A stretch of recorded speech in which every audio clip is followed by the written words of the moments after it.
In the small town of Pinewood, three best friends, Ella, Max, and Ben, spent their summer days. मतलब 3 दोस्त थे जिन्होंने अपना जो है टाइम कहाँ गुज़ारा? एक पाइनवुड के छोटे से शहर में, ठीक है? Small town. अब यहाँ स्पेंड क्यों लगा है? स्पेंड क्यों नहीं लगा डी वाला? क्योंकि यहाँ पास्ट की बात हो रही है और पास्ट में हम सेकंड फॉर्म लगाते हैं पास्ट इंडेफिनिट। तो उन्होंने अपना टाइम गुज़ारा समर डेज़ के लिए, ठीक है? समर डेज़ मतलब उनको वेकेशन थी तो अपने गर्मियों के दिन उन्होंने वहाँ गुज़ारे। क्यों गुज़ारे? अब आगे बताते हैं। Exploring the nearby woods and dreaming of grand adventures. मतलब उस शहर के आस-पास जो जंगल थे, वुड्स यहाँ जंगल के सेंस में आ रहा है, ठीक है? जंगलों में गुज़ारे, ठीक है? क्योंकि हमेशा से उन्हें शौक है किस चीज़ का एडवेंचर का, उन्होंने हमेशा इस चीज़ का ख्वाब देखा है, ड्रीम, ठीक है? तो एक्सप्लोर करना था, वो जंगल एक्सप्लोर कर रहे थे, उनको लग रहा था कि भई ऐसी मतलब कोई चीज़ मिल जाए जिससे हमारा एडवेंचर बन जाए। अब कैसे बनेगा उनका एडवेंचर वो आगे मैं आपको बताता हूँ। One sunny afternoon, as they were playing near an old oak tree, Max stumbled upon a rusty tin box buried in the ground. तो एक दिन जब ये तीनों खेल रहे थे तो मैक्स एकदम से उसने ठोकर खाई। स्टम्बल का मतलब होता है ठोकर खाना, ठीक है? स्टम्बल ठोकर खाना। अब यहाँ जो है सेकंड फॉर्म लगी हुई है मतलब पास्ट की बात है उसने ठोकर खाई किससे? एक रस्टी टिन बॉक्स से। रस्टी का मतलब है ज़ंग आलूद टिन बॉक्स, ठीक है? उससे इसकी ठोकर लगी और वो गिर गया, ठीक है?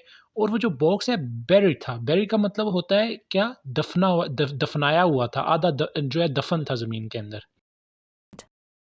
Inside, they found a tattered map with strange symbols and an X.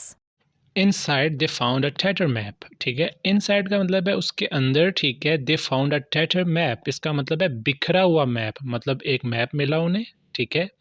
और वो बिखरा हुआ था। बिखरा हुआ क्या मतलब जो टुकड़े-टुकड़े था, ठीक है? With strange symbols and x, ठीक है? अजीब से निशान थे उसके ऊपर, सिंबल्स मतलब निशान थे, ठीक है? और एक्स टाइप का निशान भी था उसके ऊपर। Marking a spot on an island called Willow Island. Marking a spot मतलब एक निशानदी की गई थी उसके ऊपर मतलब निशान लगाया हुआ था किसके ऊपर? एक आइलैंड के बारे में लिखा हुआ था। आइलैंड कॉल्ड मतलब उस आइलैंड का क्या नाम था? Willow island, willow island. I've never heard of Willow Island before, said Ella, her eyes wide with excitement. एला एकदम से कहती है कि मैंने तो कभी इस आइलैंड के बारे में नहीं सुना, ठीक है? और उसकी आंखें बिल्कुल एक्साइटमेंट से खुली हुई थी कि भाई मैंने तो इसके बारे में कभी नहीं सुना, मतलब वो चाह रही थी उधर जाना। आगे देखते हैं। It sounds like there's treasure there. Ben, always the cautious one, studied the map carefully.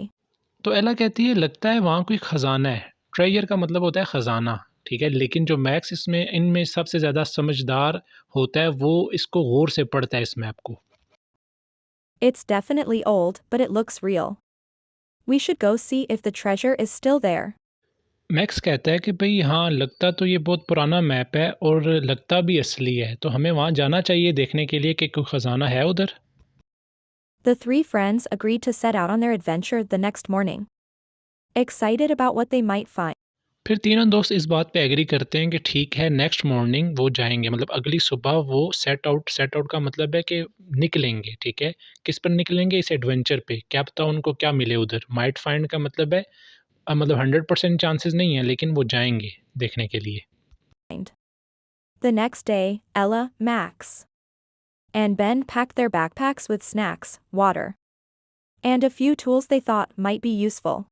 तो अगले ही दिन तीनों दोस्त एला, मैक्स और बेन ये तीनों जो दोस्त हैं बैकपैक रखते हैं अपना, ठीक है?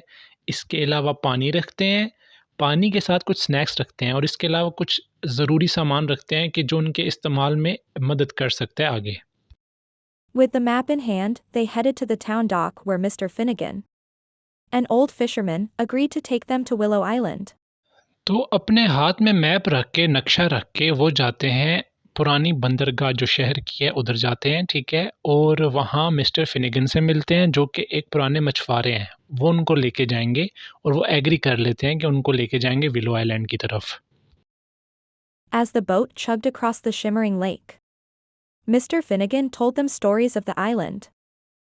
तो जैसे ही कश्ती चमकीले जो झील है उसमें चलना शुरू होती है तो मिस्टर फिनिगन उनको स्टोरीज़ बताते हैं विलो आइलैंड के बारे में। They say Willow Island is haunted, he said with a wink. But don't you worry, it's probably just the wind in the trees. तो फिर वो कहते हैं कि भई जो विलो आइलैंड है वो हॉन्टेड है। हॉन्टेड मतलब वहाँ जो है जिन, भूत या प्रेत ऐसा कुछ है। साथ ही वो आँख मारते हैं और कहते हैं कोई परेशान होने की ज़रूरत नहीं है, वहाँ सिर्फ़ और सिर्फ़ जो है ना मतलब दरख्त या तूफ़ान वग़ैरह की वज़ह से ऐसा लगता है, हवा की वज़ह से जो दरख्तों को हिलाती है। When they reached the island, the kids thanked Mr. Finnegan and set off into the dense forest. जब वो आइलैंड पहुँचते हैं तो मिस्टर फिनिगन को थैंक यू बोलते हैं और सेट ऑफ का मतलब है कि निकल पड़ते हैं किधर? घने जंगल की तरफ। The air was thick with the scent of pine and earth, and strange noises echoed around them. हवा तेज़ थी और मोटी थी, मतलब पूरा बंदा हिल रहा था, ठीक है ऐसे। और आस-पास जो दरख्त थे, सनोबर के दरख्त जो होते हैं ना पाइन के, ठीक है? वो पाइन सोबर को कहते हैं, ठीक है? सनोबर को। तो वो ऐसी खुशबू भी आ रही थी और आस-पास ऐसी आवाज़ें गूंज रही थी, ठीक है? स्ट्रेंज वॉइसेस, मतलब जो डराने वाली होती हैं। But the trio was determined. After following the map for what felt like hours, the friends arrived at a clearing. In the middle of it was a large boulder with an ancient-looking tree growing beside it. लेकिन तीनों नहीं डरे, उनका पुख्ता इरादा था। Determine का मतलब है कि उनका इरादा पक्का था। बहुत से घंटे मतलब मैप को फ़ॉलो, नक्शे को फ़ॉलो करते रहे, आखिरकार एक ऐसी जगह पहुँचे जहाँ एक बड़ा-सा एंशिएंट, मतलब कदीम पुराना पत्थर बना हुआ था, गोल-सा, ठीक है? और आस-पास उसके दरख्त वग़ैरह निकल रहे थे। The map showed that the treasure was hidden nearby. It must be around here somewhere, said Max, looking around. Ben noticed a small opening at the base of the tree. तो अचानक मैक्स कहता है कि भई जो map है, जो नक्शा है, वो यही बता रहा है कि जो ख़ज़ाना है वो आस-पास यहीं कहीं है, ठीक है? और बेन अचानक से देखता है कि एक जगह बनी हुई है बिल्कुल उस पत्थर और दरख्त के बिल्कुल बेस में, मतलब नीचे की तरफ, ठीक है? एक ओपनिंग है, मतलब वो जगह बनी हुई है अंदर जाने की। Look! There's a cave entrance here, he exclaimed. The friends squeezed through the narrow opening and found themselves in a dimly lit cave. और साथ ही कहता है देखो ये एक रास्ता है गार के अंदर जाने का। फिर तीनों दोस्त एक तंग सी जगह, जो तंग सी जगह होती है अंदर जाने की, ठीक है? नैरो का मतलब है तंग। अंदर जाते हैं, अपने आप को कहाँ पाते हैं? एक बहुत ही धुंधली कम रोशनी वाली गार में, ठीक है? डिमली का मतलब है कम रोशनी वाली धुंधली गार में। The walls were covered in glowing moss, and the air was cool and damp. As they ventured deeper into the cave, they saw something glittering in the distance. At the far end of the cave, they found an old wooden chest covered in cobwebs. With trembling hands, Ella opened the chest, revealing a trove of sparkling jewels. आस-पास की दीवारें जो हैं वो एक काई का, मतलब बगैर फूलों का एक पौधा होता है उससे भरी हुई थी और जो हवा थी अंदर बहुत ठंडी थी। फिर जैसे ही थोड़ा-सा वो आगे जाते हैं, वेंचर का मतलब है थोड़ा आगे बढ़ते हैं गार के अंदर, तो देखते हैं थोड़े से फासले पर एक चीज़ जो है मतलब चमक रही है। जब थोड़ा-सा पास जाते हैं तो देखते हैं वुडन चेस्ट है। वुडन चेस्ट का ये मतलब होता है जो लकड़ी का एक संदूक होता है, ठीक है? और वो कवर्ड, ठीक है? काउवेब्स का मतलब है जो जाले होते हैं, ठीक है? जाले पड़ जाते हैं ना उसके ऊपर, ठीक है? तो जालों से कवर है।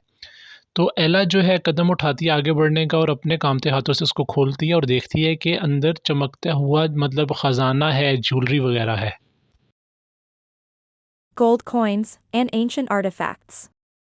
The treasure was more magnificent than anything they had imagined. This is incredible, Max said, his voice echoing in the cave. सोने के सिक्के थे, पुरानी कदीम महंगी चीज़ें थी। उनकी सोच से भी ज़्यादा खूबसूरत ख़ज़ाना था। उनको ऐसा लगा कि उनकी सोच से भी ज़्यादा खूबसूरत ख़ज़ाना था और अचानक से मैक्स कहता है, पूरी मतलब गार के अंदर उसकी आवाज़ गूंजती है कि ये बहुत ही इनक्रेडिबल है, बहुत ही अच्छा है। But as they admired the treasure, they noticed an old parchment at the bottom of the chest. It was a letter from a pirate captain named Captain Willow, who had hidden the treasure centuries ago to keep it safe from thieves. The letter asked whoever found the treasure to share it with those in need. The friends decided to honor Captain Willow's wish. They took only a few coins and jewels as souvenirs, and left the rest to be shared with their town. They knew the treasure would help build new schools, parks, and libraries for everyone to enjoy as they made. और साथ ही जब वो देखते हैं, ठीक है, जो wooden chest है उसमें ही एक ख़त पड़ा हुआ है और वो ख़त होता है कैप्टन विलो का, जिसका ये ख़ज़ाना होता है। उसने बहुत अरसा पहले ये यहाँ छुपाया होता है, किससे बचाने के लिए? चोरों से बचाने के लिए। उसके अंदर लिखा होता है, जो भी इस ख़ज़ाने को ढूँढेगा, जिसको भी ये मिला, उसने ये बाँट देना है किन लोगों में? ज़रूरतमंद लोगों में।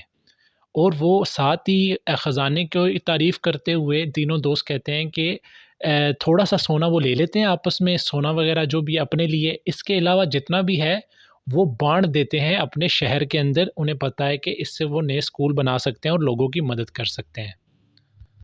तो ये कहानी नॉलेज के साथ-साथ आपके साथ शेयर करने का ये मतलब था कि आपको इंग्लिश के जो मुश्किल वर्ड्स लगते हैं या प्रेज़ेंट पास्ट में क्या फ़र्क होता है, स्टोरी रीडिंग क्या होती है, वो बताना था। तो उम्मीद करता हूँ ये आपको पसंद आया होगा। मेरे चैनल को लाज़मी सब्सक्राइब करें। मज़ीद इंग्लिश सीखने के लिए मिलते हैं नेक्स्ट वीडियो में। अल्लाह हाफ़िज़।